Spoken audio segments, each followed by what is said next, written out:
What if I told you that one single notification from a social media app had the power to change your mood?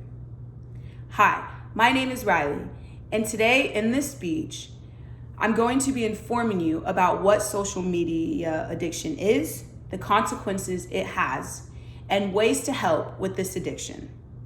Now, you're probably thinking, what is social media?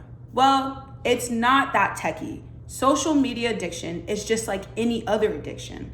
It is when the brain becomes so dependent upon a platform app and it wants it and it starts to crave it consistently. The brain and body start to go through withdrawals when it does not get what it craves. Now, I want to ask you guys this question. What is the first thing you do in the morning and the last thing you do at night? Like any other college students, more than likely, we're gonna say we reach for our phone. The first thing you do in the morning, you look at your phone. You see if any type of notifications are on your phone. The last thing you do when you go to bed, you more than likely check all of your social media apps to see if you're done scrolling or nothing else has come upon there. This is a perfect example that we can all relate to as college students, but that's not it. Let me break it down in science for you. Firstly, according to the National Library of Medicine, dopamine is what's released as a pleasure chemical into the brain. Once this happens, the brain begins to crave it over and over and over again. Now, let me give you a real life example that I'm pretty sure every single one of us has been through. Have you ever posted a picture on Instagram and you get a lot of likes, a lot of comments, and you even get some DMs? More than likely, you're gonna feel really good about yourself. You're gonna feel like when you post another picture, that's what you're expecting every single time you post that on social media. You feel good, right? When you post that picture and the feedback that you get is where the whole attention is basically on you. Good attention, of course. Now, that is when dopamine is being released from the brain. That is what more than likely our brains really want to crave. We feed off of dopamine every single day with either compliments or comments from other individuals in society. Now, what happens when you don't get the likes that you post on Instagram? Now, this is the opposite of what we were just talking about. Now, what happens? You get the dopamine, you get the amount of likes, you get the comments and the DMs. Now, you want to post another picture, okay? And you do that, and you don't get the comments, you don't get the likes, and you don't even get DMs. You rarely get anything or any type of attention from that picture. How would you feel? More than likely, you'd feel disappointed.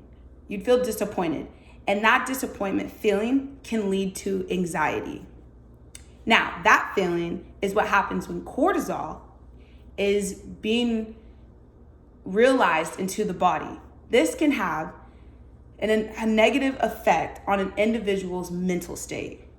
Now, let's get more scientific about what cortisol is. Cortisol is a steroid hormone released by the brain to help the body respond to stress.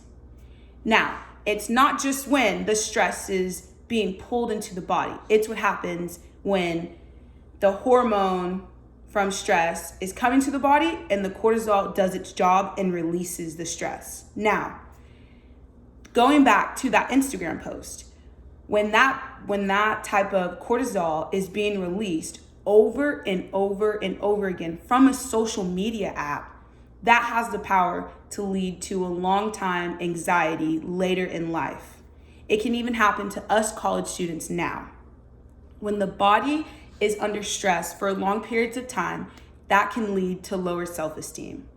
Isn't it crazy that one single app or one single post has the potential to damage us for a lifetime? According to Sage Journals, it showed that self-esteem can have an effect when dealing with social media addiction. Another article titled Depressed Adolescents, Positive and Negative Use of Social Media. This article states that some negative users that use social media, that can include, that has the effect for an individual to become more cyberbullying and can have more risky behaviors and make self-comparisons with others.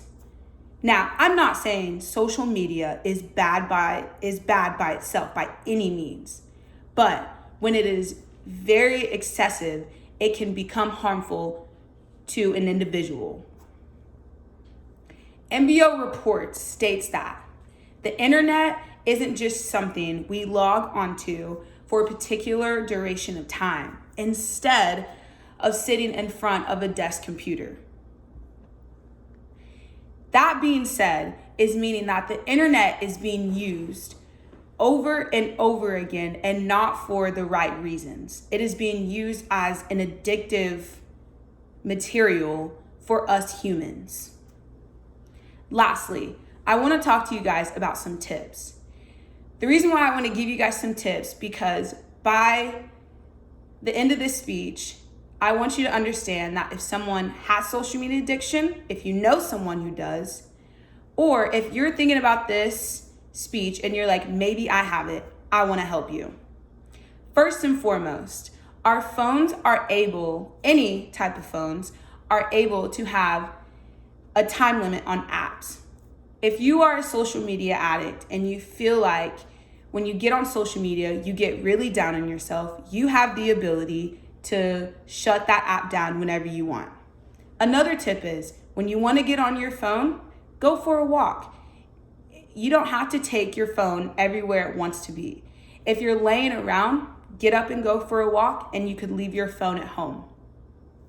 Another tip, last but not least, one of the best tips that I think help is if you just stay off your phone, period. You could wake up in the morning and maybe you could go get a glass of water instead of immediately getting on your phone.